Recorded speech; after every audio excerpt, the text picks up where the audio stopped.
As the early Christians looked back with hindsight through the lens of the resurrection onto everything that had happened, they came up with a whole new understanding, which they believed was energized in them by the gift of the Holy Spirit, a new understanding of Jesus' crucifixion, not as a defeat, but as a victory.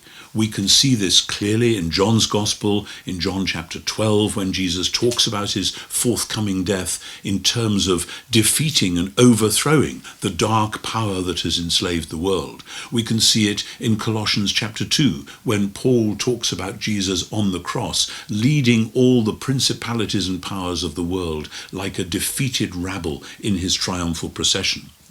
They therefore came to see this as looking back on the decisive battle, like, as I said earlier, the moment when Octavian, soon to be Augustus, defeated Antony and then was coming back to Rome.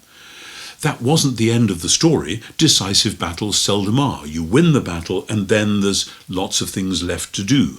So as with Mark Antony being defeated by Octavian, so with the powers of the world being defeated by Jesus, Jesus was now in charge, but this idea of being in charge had itself been redefined. The powers of evil could still rant and rage, like the people who'd supported Antony might still think, surely we're going to be able to get back at him in some way. But their doom had now been pronounced. And all this was made clear to the early Christians by what happened 3 days after Jesus' death. You see, you really can't explain the rise of Christianity historically unless it is true that Jesus really was raised from the dead. The resurrection doesn't mean that his body was resuscitated, as though he simply came back into the same sort of life as before. That's why the stories are really rather strange. His body was the same and yet different. There's a haunting moment in John's Gospel where John says, none of them dared ask him, "Who are you?" because they knew it was the Lord. It's a very strange thing. If you and I had been hanging out together for 2 or 3 years and seeing each other more or less every day, and then after a few days of me being away, I'd come back, I wouldn't expect you to say, "Who are you?" There was something different. And yet it was him all right. He had gone through death and out the other side into a new form of existence that nobody else had imagined. That was completely unexpected at the time. The Jewish expectations of resurrection were rather vague and fuzzy at that point. Some people talked about those who were raised shining like stars in the heaven. Others talked about simply coming back into a very similar kind of life. Neither of those seemed to fit with the stories they told about the strange things that happened after Jesus' death.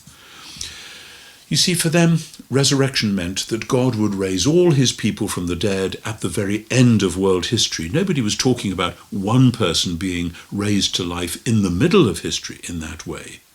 But the early Christians came to see what had happened to Jesus as central to the good news, that resurrection had happened in advance, in this one case, meaning that God's new age had arrived, and that now there was a new period of world history into which they found themselves projected. They therefore came to say that, like Octavian's victory over Antony, something had happened that spoke volumes about what would happen and that inaugurated a new period in which everything would be different. Jesus' death and resurrection were indeed God's victory over the dark powers that had enslaved the world. And they said that Jesus would return to finish the job and put the whole world right, like Octavian coming back to Rome to sort it all out and to inaugurate this period of total peace and justice. So the Christians declared, and you see it in Revelation, you see it in Paul, you see it actually in the hints in John chapter 20, the great resurrection chapter, that God will do for the whole creation at last what he did for Jesus on Easter morning. The early Christians lived between the good news of what had happened and the good news of what would happen one day. So the good news for them was this: the one true God has taken charge of his world in a whole new way, in and through Jesus and his death and resurrection.